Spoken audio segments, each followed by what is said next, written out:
오늘 말씀 하늘 가는 길 해서 우리 심령이 가난한 자라는 제목입니다. 우리 마태복음 5장에서 7장 말씀을 산상수훈이라고 그랬습니다. 그래서 예수님께서 산 위에서 하신 말씀, 그래서 산상수훈이라고 이렇게 이름을 지었습니다. 자, 그러면 예수님께서는 그 산 위에서 사람들에게 무엇을 말씀하셨을까? 마태복음 5장에서 7장이 그야말로 성경에서 가장 중요한 말씀 중에 딱 한 부분이에요. 근데 예수님이 굳이 그 산 위에 올라가서 많은 사람들에게 이런 말씀들을 하셨을까? 그리고 그 하신 말씀의 내용이 무엇일까? 자, 여러분, 이 산상수훈에서 가장 핵심적인 내용이 뭐냐면 바로 하늘 가는 길입니다. 하늘 가는 길. 우리가 신앙생활을 어떻게 해야 하나님 나라에 들어갈 수 있을까? 우리가 이 믿음 생활을 어떻게 해야 이 성도들이 하늘나라에 갈 수 있을까? 여기에 대해서 예수님이 지금 말씀을 하고 계십니다. 그래서 이 산상수훈은 성도들에게 있어서 아주 중요한 내용이라고 할 수가 있습니다. 이 산상수훈은 8복, 8가지 복으로 시작을 하고 있습니다. 그리고 이 8복 속에 그 하늘 가는 길이 다 담겨져 있습니다. 그래서 오늘부터 한 몇 주 동안은 이 8복에 대해서 제가 말씀을 드리려고 하는데, 특별히 이 8복에 대해서 이 웨슬리 목사님이 이제 설교를 한 내용이 있습니다. 산상수훈에 대하여 해가지고 13편의 이제 설교를 하셨는데, 그 중에 이제 산상수훈 8복을 한 3번 이제 설교를 하셨습니다. 그 설교 3편을 가지고 제가 읽고 묵상하고 이제 기도하면서 주신 말씀을 여러분들에게 이제 전하려고 합니다. 그래서 오늘 드릴 말씀은 첫 번째 말씀이죠. 심령이 가난한 자에 대해서 말씀을 드리려고 합니다. 자, 이 하늘나라는 사람들이 반드시 소유해야 할 그런 세상 속에 감추어진 보화라고 할 수가 있습니다. 이 보화를 가진 사람은 이 세상에서 아무것도 가지지 못했다고 할지라도, 또 어떤 성공을 못 거두었다고 할지라도 사실은 다 가진 것입니다. 반대로 하늘나라의 이 보화를 갖지 못한 사람은 세상에서 많은 것을 가지고 있고 많은 것을 누리고 있고 또 높은 곳에 올랐다고 할지라도 사실은 아무것도 갖지 못한 사람이라고 할 수가 있습니다. 그 정도로 이 하늘나라를 가지느냐 못 가지느냐가 아주 중요한 문제입니다. 예수님께서는 이 하늘나라를 우리에게 주시기 위해서 산 위에서 그 수많은 사람들에게 말씀을 하셨습니다. 그리고 오늘 이 시간 저와 여러분들에게도 이 말씀을 하고 계십니다. 그래서 어떻게 해야 하늘나라를 갈 수 있는지 그 길을 저와 여러분들이 지금 가르쳐주고 계십니다. 그래서 예수님이 말씀하신 이 하늘 가는 길은 여러분 예수님께서 말씀하신 길 외에는 없어요. 다른 길이 없습니다. 예수님이 말씀하신 이 길로만 가야 하늘나라에 갈 수가 있습니다. 그래서 이 길을 놓치게 되면 그야말로 길을 잃어버린 그래서 미아신세가 되는 것이고 결국에는 멸망의 길로 가게 된다는 것을 기억해야 될 줄로 믿습니다. 그래서 우리는 이 멸망의 길로 가지 않기 위해서 오늘 제가 드린 이 말씀들을 잘 기억해서 하늘나라에 잘 찾아갈 수 있는 우리 성도들이 되시기 바랍니다. 자, 그렇다면 예수님이 가르쳐 주신 하늘 가는 길의 첫 출발점, 첫 시작이 무엇인가? 첫 출발이 뭐였죠? 오늘 우리가 읽은 말씀. 심령이 가난해지는 겁니다. 심령이 가난해지는 것. 자, 여러분, 이 심령이 뭘까요? 심령. 심령 그러니까. 심령. 마음. 예, 많은 사람들이 마음으로 알고 있어요. 마음이 가난해진다. 그럼 마음이 가난해지라는 게 뭐죠? 마음이 가난해진다? 자, 여러분, 이 심령이라는 것을 제가 원어를 보니까 푸뉴마라고 했습니다. 이 푸뉴마가 뭐냐면, 우리가 성경에 있는 말씀 보면 성령을 의미하기도 하고, 또 우리의 영을 의미합니다. 그래서 예수님은 우리의 영이 가난해져야 그래야 복을 받고 하늘나라에 갈 수 있다. 이렇게 말씀을 하고 있습니다. 그러면요, 우리의 영이 가난해져야 된다 그랬는데 영이 가난해져야 된다. 이게 무슨 말일까? 이걸 우리가 알아야 되겠죠. 영이 가난해진다. 여러분, 이 가난이라고 하는 것은 말 그대로 가난하다, 빈곤하다, 뭐 이렇게 또 구걸하다 이런 의미가 있는데, 근데 이 가난이라는 이 단어를 원뜻을 찾아봤습니다. 가난을 원뜻 어디에서 이 말이 나왔는가 봤더니 두려워하다, 움츠러들다 이 말에서 가난이 나왔어요. 그러니까 이 가난이라고 하는 것은 여러분 내가 요즘 얘기하는 무소유, 우리가 무소유 얘기하잖아요. 무소유 얘기하면 참 멋져 보이고 막 대단해 보이고 그렇게 보이는데 이 가난은 무소유를 지향하는 것이 아니고요. 그리고 청빈하게 사는 것, 이것도 아니에요. 그리고 황금보기를 돌같이 하라, 그런 의미도 아니에요. 말 그대로 여러분 이 영이 무엇인가에 대해서 두려워하고 무엇인가에 대해서 무서워하는 것, 그래서 그것 때문에 움츠러드는 것을 가난이라고 이야기합니다. 이것이 심령이 가난하다, 그런 의미예요. 예수님이 말씀하시는 하늘 가는 길의 가장 첫 번째가 영이 가난해지는 것인데, 이거는 돈하고 아무 상관이 없습니다. 물질하고는 상관이 없다는 것이죠. 부자가 됐든 가난하든 모든 사람이 일단은 천국에 갈 수가 있습니다. 모든 길은 열려져 있어요. 그런데 모든 사람에게 이 천국의 길은 열려져 있는데 예수님이 하신 말씀이 있잖아요. 부자가 천국에 들어가는 것은 낙타가 바늘기로 들어가는 것보다 더 어렵다. 여러분, 낙타가 그 바늘기로 들어가는 것보다 부자가 천국에 들어가는 게 더 어렵다고 말씀하셨습니다. 그렇다면 부자는 천국에 들어가 어렵다는 것이죠. 반대로 생각하면 그러면 가난한 사람들은 천국에 들어갈 수 있을까요?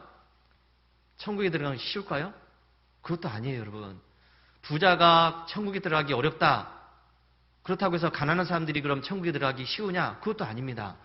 부자가 됐든 가난한 사람이든 물질하고는 전혀 상관이 없습니다. 하늘 가는 길은 돈하고는 상관이 없어요. 모든 사람이 일단은 천국에 들어갈 수 있는데, 모든 사람에게 열려져 있는데, 그런데 모든 사람이 다 들어갈 수는 없다는 것이죠. 부자가 됐든 가난한 사람이든 천국에 들어가는 것은 어렵다는 겁니다. 왜냐하면 모든 사람이 죄인이기 때문이에요. 죄인이기 때문에 천국에 들어가기 어렵다는 것입니다. 자, 그래서 이 심령이 가난하다, 이 말을 우리가 풀어보면 먼저 자기가 어떤 사람인가를 아는 사람이라고 할 수 있습니다. 그래야 심령이 가난해질 수가 있어요. 내가 어떤 존재인가, 이걸 알아야 된다는 것이죠. 자기의 실체를 올바르게 본다는 것은 성령님이 비춰주시는 그 불빛 아래에서 자기의 본래 모습을 볼 수 있어야 된다는 겁니다. 성령님의 불빛 아래에서 자기의 모습을 봐야 된다는 것이죠. 여러분, 어두운 곳에 있으면 내 옷에 뭐 먼지가 묻었는지 뭐가 묻었는지 잘 구분이 안 되잖아요. 그런데 밝은 빛 가운데로 나가면 내 옷에 먼지가 묻었는지 뭐가 묻었는지 금방 알 수가 있습니다. 이것처럼 성령님의 그 밝은 빛을 통해서 우리가 볼 때 내 자신이 어떤 존재인지를 우리가 분명히 알 수 있다는 것이죠. 그럼 내 존재가 어떤 존재인가 하면 나는 의로울 것이 하나도 없는 그런 사람. 선한 것이라고는 눈꼽만큼도 찾아볼 수 없는 그런 사람. 그래서 나는 악한 사람이고 더러운 존재이고 가증한 존재이고 추한 존재.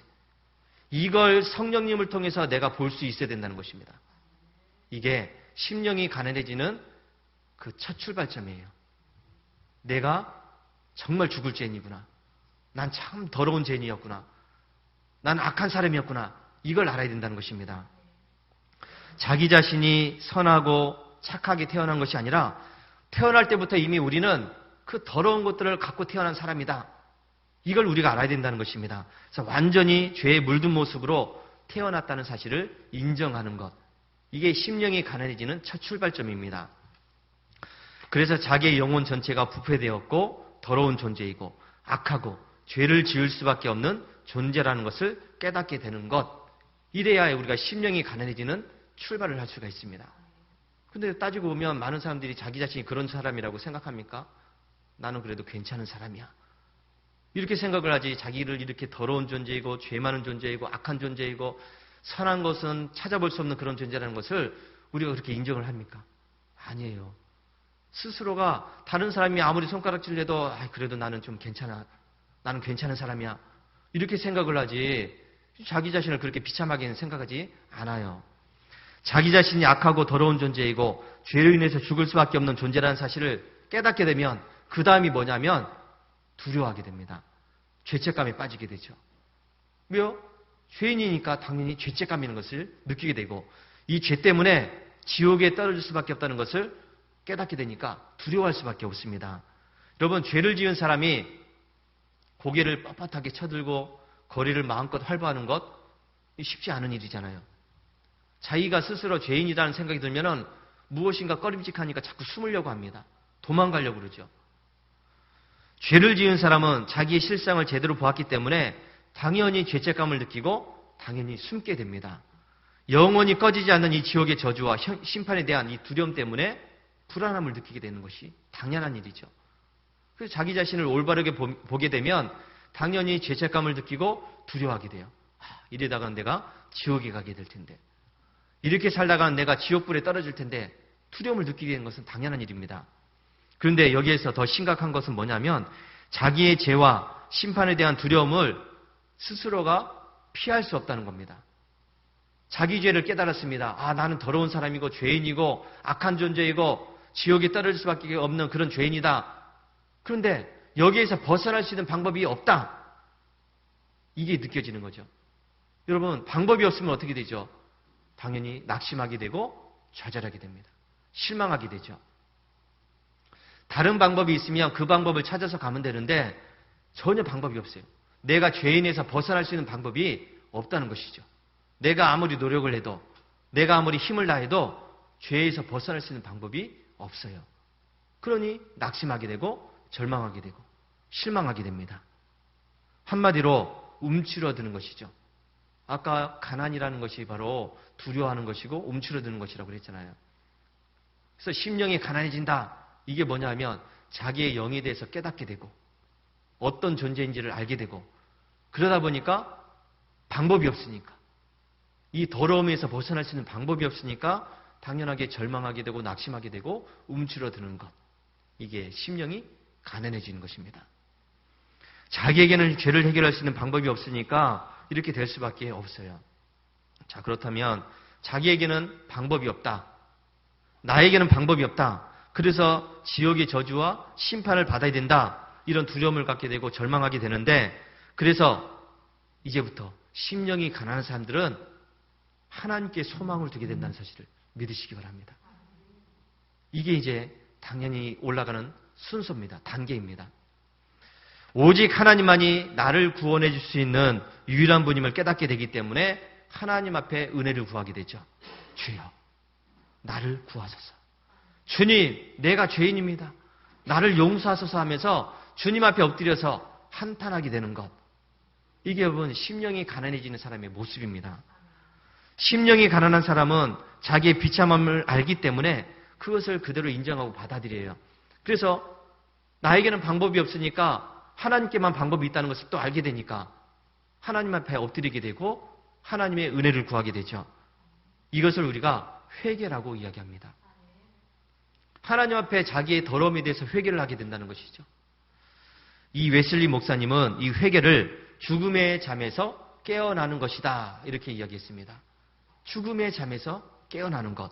즉 오랫동안 죄의 세계에서 취해가지고 잠들어 있었는데, 깊은 잠에 빠졌었는데 성령께서 비춰주시는 그 불빛으로 인해서 죽음의 잠에 취해 있는 자기를 보게 되고, 그래서 그 잠에서 깨어나는 것. 이게 회개예요. 그래야 이 사람에게 그 다음에 구원의 길, 하늘 가는 길이 열려지게 됩니다. 자, 그럼 여러분, 자기의 죄인됨을 깨닫게 되고, 그리고 하나님의 은혜를 구하게 되고, 그래서 심령이 가난하게 되면 그런 사람에게 예수님이 어떤 복이 있다고 말씀하셨습니까? 심령이 가난한 자는 복이 있나니 천국이 그들의 것이다. 천국이 그들의 것이다. 천국을 가질 수 있다고 말씀하고 있습니다. 그러니까 여러분, 우리가 천국 가는 길은 다른 게 아니에요. 내가 죄인임을 인정해야 됩니다. 회개해야 됩니다. 하나님 앞에 엎드려야 돼요. 그래야 천국 가는 길이 열리지, 신앙생활 열심히 하고 잘하고 뭐 헌금 많이 하고 이런다고 천국 가는 거 아니에요. 회개해야 됩니다. 오늘 찬양에서도 그 내용이 있었더라고요. 회개해야 천국 간다. 회개해야 그 하늘나라 영광의 나라가 열린다 그랬습니다. 여러분, 천국은 부자가 가는 것도 아니고 가난한 사람들이 가는 것도 아닙니다. 천국은 착한 사람들이 가는 것도 아니고요. 뭐 멋진 사람들이 가는 것도 아니고, 능력 있는 사람이 가는 것도 아니고, 또 공부를 많이 한 사람이 가는 것도 아니에요. 천국은 자기의 죄를 깨달은 사람, 그리고 자기의 비참함을 알게 되는 사람, 자기에게는 길이 없고 소망이 없다는 것을 알게 되는 사람, 그래서 하나님의 은혜를 구하게 되고 하나님을 의지하게 되고, 이런 사람이 바로 심령이 가난한 사람이고, 이런 사람이 바로 천국이 그들의 것이다. 예수님이 이렇게 말씀을 하고 있습니다. 자, 그러면 여러분, 우리에게는 천국, 이 천국이라는 것이 우리에게 이제 주어지게 됩니다. 여러분, 천국 있습니까? 있어요, 여러분한테? 어디에 있나요? 천국이 어디에 있나요? 여러분, 천국 갈 수 있습니까? 이렇게 묻잖아요. 그러면 이 의미는 죽어서 가는 나라를 우리가 의미합니다. 천국 갈 수 있습니까? 그러면 죽어서 갈 수 있습니까? 이런 의미잖아요. 근데 여러분, 이 천국, 예수님이 말씀하시는 이 천국은 우리가 죽어서 가는 곳이 아니에요. 천국은 죽어서 가는 곳이 아닙니다. 바로 이 천국이라는 것은 우리가 살아서 언제 어디서나 누릴 수 있는 것이 천국입니다. 예수님을 믿게 되면 이 천국의 삶을 누리는 것이 당연한 일이에요. 그런데 우리는 예수 믿으면 천국 간다, 죽으면 천국 간다, 죽어야 가는 나라다, 이렇게 인식을 하고 있습니다. 이 천국에 대한 인식을 바꿔야 됩니다. 천국은 우리가 죽어서 가는 나라가 아니라 지금 우리가 누려야 될 나라예요. 이걸 우리가 기억해야 됩니다. 이 천국, 그래서 우리가 수소문해서 찾아다니고 여기 있을까 저기 있을까 막 보물찾기 하듯이 그렇게 찾으러 다니는 것이 아닙니다. 천국은 이미 우리 곁에 와 있어요. 우리 곁에 와 있습니다. 여러분, 주기도문에 뭐라고 했습니까? 하늘에 계신 우리 아버지여, 이름이 거룩히 여김을 받으시오며, 그 다음에 나라가 임하시오며. 이 나라가 천국 아닙니까? 하늘에 계신 그 하나님의 나라가 우리에게 임하소서. 이게 우리의 주기도문의 내용이에요. 예수님이 가르쳐주신 기도입니다. 그래서 천국은 가는 나라가 아니라 임하는 나라예요. 우리 곁에 와 있는 나라입니다. 우리에게 이미 있는 나라이기 때문에 예수님께서 이제 바리새인들에게 질문을 받습니다. 바리새인들이 하나님 나라가 어느 때에 임합니까? 물었습니다. 그러면 예수님이 자꾸 하나님의 나라, 천국에 대해서 이야기하니까, 그러면 이 하나님의 나라가 언제 임합니까? 어느 때 임합니까? 이렇게 물었습니다. 그러더니 예수님께서는 하나님의 나라는 볼 수 있게 임하는 나라가 아니다. 볼 수 있는 나라가 아니라는 것이죠. 그리고 여기 있다, 저기 있다고도 못한다. 하나님의 나라는 너희 안에 있는지라. 그러니까 여러분, 하나님의 나라는 임하는 나라인데 어디 뭐 이렇게 홍성 군청에 임하는 것도 아니고 도청에 임하는 것도 아니고, 하나님의 나라는 어디에 임한다고요? 우리 안에, 우리 마음 안에 임한다고 말씀하고 있습니다. 우리 마음이 천국이 되어야 된다는 것이죠. 하나님의 나라가 나에게 그러면 임했다, 나에게 이미 와 있다, 이렇게 이야기할 때 그러면 이걸 어떻게 알 수 있나요? 내 마음이 천국이다, 이것을 어떻게 알 수 있을까요? 눈으로 볼 수 없다고 그랬으니까. 로마서 14장 17절에 하나님의 나라는 먹는 것과 마시는 것이 아니요 오직 성령 안에 있는 의와 평강과 희락이다.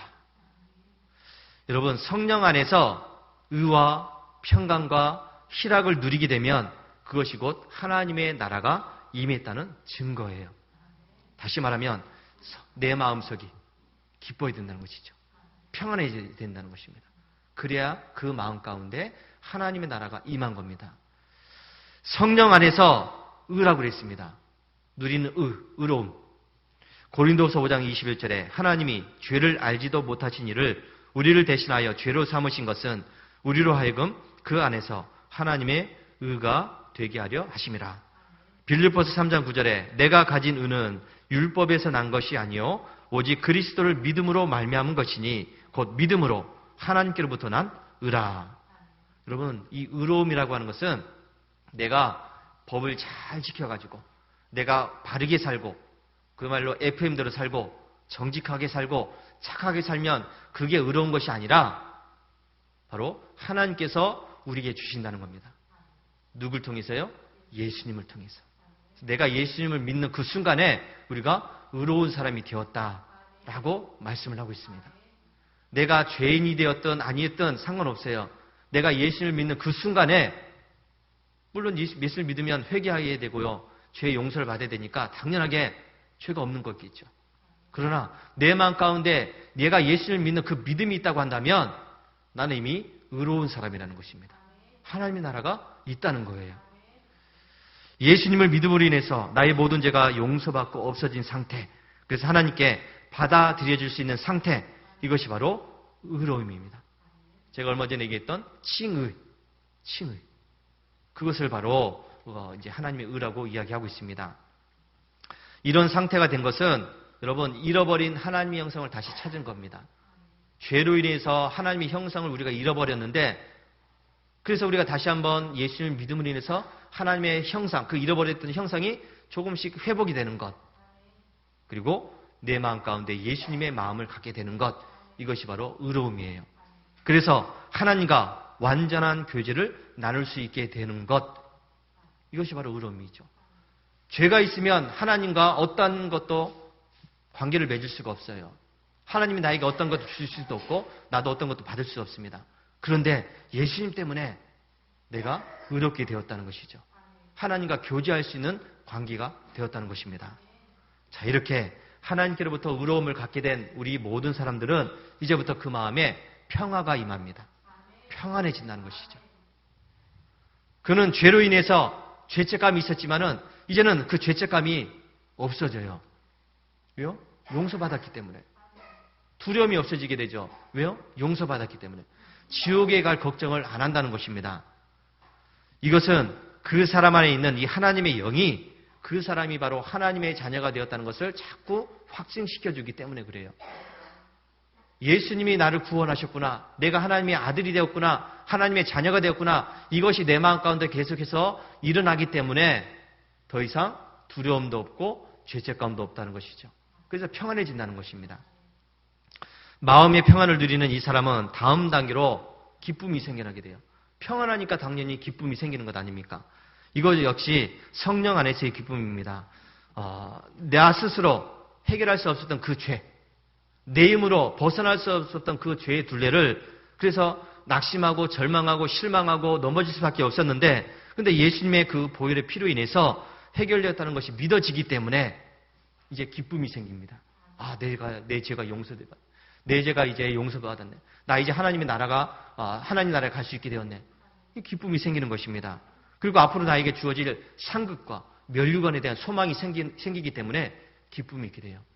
여러분 처음 예수님을 믿고 그런 경험들이 있었잖아요. 막 마음에 기쁨이 생기고 밖에 나가면 하늘을 봐도 그렇게 멋지게 보이고 돌 하나를 봐도 그렇게 멋있게 보이고 꽃 하나를 봐도 꽃이 아니라 풀 하나를 봐도 그렇게 멋있게 보이고 막 기쁨이 있게 생기는 거.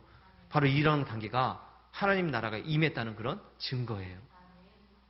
근데 많은 성도들이 이런 기쁨을 오랫동안 간직하지 못해요. 신앙생활 하다 보니까 이리 치고 저리 치도록 하다 보니까 이 기쁨이 없어져요. 평강도 없어지게 되고 내가 하나님의 자녀인가? 천국 갈 수 있나? 자꾸 이런 또 의심이 생겨나게 되고 이건 이제 그 다음 주에 이제 말씀드리겠지만은 일단은 심령이 가난해지면 이런 의로움이 생기고 평안이 생기고 기쁨이 있다는 것이죠. 이게 당연한 모습이에요. 이게 계속해서 우리가 그야말로 우리가 이 세상에서 끝날 때까지 이어져야 되는데 이게 안 돼요. 이게 어렵다는 것이죠. 여러분 성령 안에서 오는 이 의로움은 나를 억지로 평안하게 만들고 나를 억지로 기쁘게 만드는 것이 아니에요. 예수 믿고 처음에 은혜 받았다 성령 받았다 할 때 막 억지로 기쁜 것이 아니었잖아요. 억지로 평안해진 것이 아니었잖아요. 이제부터 나 기뻐해야지. 이제부터 나 평안한 마음을 가져야지. 그런다고 해서 평안해지는 것도 아니고 기쁨이 오는 것도 아니에요. 자동적으로 기뻐하게 되고 자동적으로 평안해지는 것입니다. 이게 심령이 가난해진 사람의 모습이고 그 사람이 누리고 있는 복이에요. 마가복음 1장 15절에 때가 찼고 하나님의 나라가 가까이 왔으니 회개하고 복음을 믿으라. 여러분 하나님의 나라가 지금 왔으니까 회개해 복음을 믿어. 이 예수님이 하신 말씀입니다. 그래서 하나님 나라는 이 자기의 죄악됨과 더러움을 깨닫고 하나님 앞에서 회개하는 사람이 갖게 되는 겁니다. 회개해야 하나님의 나라를 가질 수가 있습니다. 회개하는 사람은 하나님의 사람으로 받아들여지고 이 칭입니다. 하나님의 사람으로 받아들여지게 되고 이 의로움은 그 사람을 그래서 평안하게 만들고 기쁘게 만들어 줍니다. 여러분, 사도 바울이 항상 기뻐하라 그랬습니다. 항상 기뻐하라. 그러면 어떻게 항상 기뻐할 수 있습니까? 어떻게 해요? 기뻐할 일이 있어야 기뻐하죠. 살다 보니까 이 문제 때문에 부딪히고 저런 걱정이 생기고 이런 문제가 생겨서 막 마음이 괴롭고 힘든데 어떻게 기뻐할 수 있습니까? 그런데 사도 바울은 항상 기뻐하라. 이것이 너희들이 주 안에서 누려야 할 그런 당연한 일이다 이렇게 말씀하고 있습니다. 이것 때문에 그래요. 심령이 가난해지면 당연히 기뻐할 수가 있습니다. 기뻐해져요. 기쁨이 있게 됩니다. 그 사람에게 심령이 가난해짐으로 오는 이 천국이 있기 때문에, 회개했기 때문에 하나님의 의로움과 평강과 기쁨이 자동적으로 일어나는 것입니다. 여러분, 예수 믿어도 낙심할 수도 있고 절망할 수도 있습니다. 두려워할 수도 있고 불안해할 수도 있습니다. 그런데 이런 낙심과 불안함과 걱정과 근심과 이 모든 것들은 잠시 잠깐이에요. 잠시 잠깐. 그런데 성령께서 나를 이끌어 계시고 나에게는 천국이 있다는 것이 믿어지기 때문에, 나에게는 천국이 임했다는 사실이 믿어지기 때문에 그 소망 때문에 그 낙심과 절망과 두려움과 불안을 이겨내는 그 믿음을 갖는 것이죠. 그러니까 잠시 잠깐은 낙심할 수도 있고 잠시 잠깐은 넘어질 수도 있지만은, 그러나 정말로 심령이 가난한 사람들은 금방 일어날 수 있어요. 이것 때문에 몇 날 며칠 고생하면서 낙심하면서 머리 싸매고 누워있으면서 밥도 못 먹고 그렇게 하지 않아요. 심령이 가난한 사람들은 잠시 잠깐은 넘어질 수 있지만은 그게 오래가지 않습니다. 금방 일어난다는 것이죠. 금방 기쁨으로 다시 채워지게 되고 금방 다시 평안해집니다. 여러분, 저와 여러분들은 하나님의 사람들입니다. 회개하고 예수님을 믿기 때문에 하나님의 사람이 되었습니다. 그렇다면 그 믿음으로 나에게 하나님의 나라가 있다는 사실을 분명하게 믿으시기 바랍니다. 너희 안에 있느니라, 여러분의 마음 가운데 하나님의 나라가 있다는 사실을 잊지 마시기 바랍니다. 예수님은 이 산상수훈을 통해서, 특별히 이 팔복의 첫 출발을 통해서 우리에게 이 사실을 분명히 말씀합니다. 하나님의 나라가 너희에게 이미 임했다. 이미 너희에게 있다. 이렇게 말씀합니다. 그리고 하늘 가는 길, 그 길을 끝까지 갈 것을 말씀하고 있습니다. 여러분, 하늘 가는 길은요, 넓은 길이 아니라 좁은 길입니다. 평탄한 길이 아니라 험한 길이에요. 힘든 길입니다. 고난의 길입니다. 어려운 길이고요. 쉽지 않은 길입니다. 우리가 신앙생활을 편안하게 하려고 그러고, 신앙생활을 이렇게 아무런 부담감 없이 하려고 그러고, 이건 아니에요, 여러분. 신앙생활 하면 당연히 부담감이라는 것도 생깁니다. 힘든 일도 생기고, 그러다 보니까 부딪히다 보니까 갈등도 생기게 하게 되고, 그게 당연한 모습이에요. 그런데 그 갈등과 부딪히는 모든 것들을 이겨낼 수 있는 힘이 바로 이것 때문에 생겨난다는 것이죠. 하늘 가는 길이 있기 때문에. 우리가 좁은 길을 가고 있는데, 평탄하지 않은 그 길을 가고 있는데, 쉽지 않은 그 길을 가고 있는 것 당연한 일입니다. 잘 가고 있는 길이에요. 아, 신앙생활하니까 너무 편해요. 너무 좋아요. 너무 힘들지 않아요. 이건 좀 생각해 볼 문제예요. 그렇죠? 생각해 볼 문제입니다. 정말 성령께서 이 모든 과정들을 다 이겨내고, 갈등을 이겨내고, 힘든 것을 이겨내고 평안함을 주시면 그건 당연한 건데, 근데 이 과정 속에서 아무것도 하지 않으니까, 아무것도 안 하려고 하니까 힘든 게 없잖아요. 아무것도 안 하려니까 그냥 편안하잖아요. 왔다만 가면 되니까. 근데 신앙생활은 그게 아니잖아요. 부딪혀야 됩니다. 갈등도 겪어야 되고, 서로 막 눈 부라리고 싸우기도 해야 됩니다. 그러면서 참된 믿음의 길, 그 길을 발견하는 것이죠. 그러니까 여러분, 신앙생활하는 것에 대해서 너무 쉽게, 너무 평안하게, 너무 힘들지 않게 하려고 하지 마세요. 믿음의 길은 피 흘려 싸워야 되는 길입니다. 하늘 가는 길은 그냥 얻어지는 것이 아니에요. 싸워야 되는 길입니다. 몇 날 며칠 밤새워서 기도하면서 금식해가면서 또 한 영혼을 위해서 그렇게 마음에 아파하면서 교회의 문제들을 위해서 기도해가면서 그런 과정을 겪어가면서 믿음이 완성되는 것이지, 아무것도 안 하면서 그저 편안하게 다녀야지, 힘들지 않게 다녀야지, 이러면 좁은 길이 아닙니다. 하늘 가는 길에서 벗어난 길이에요. 여러분, 이 좁은 길을 가게 되면, 고난의 길을 가게 되면 그 길 끝에는 바로 영광의 나라가 있다는 사실을 믿으시기 바랍니다. 이 나라, 심령이 가난해져야 들어갈 수 있다고 그랬습니다. 하나님 앞에서 자기가 죄인됨을 회개해야 됩니다. 엎드려서 회개해야 들어갈 수가 있습니다. 그러면 여러분의 삶은 하나님의 의로움과 평강과 기쁨으로 가득 채워질 것입니다. 그리고 그 의로움과 평강과 기쁨이 여러분에게 닥치는 여러 가지 어려움들을, 힘든 것들을 이겨낼 수 있게 하고 승리할 수 있게 한다는 사실을 믿으시기 바랍니다. 여러분, 저와 여러분에게 임한 이 하나님의 나라, 여러분의 마음 가운데 있는 그 하나님의 나라를 온전하게 누릴 수 있는 그런 삶이 되시기 바랍니다. 그래서 이 믿음의 길을 끝까지 달려가는 우리 성도들이 되시기를 주의 이름으로 축원합니다. 할렐루야.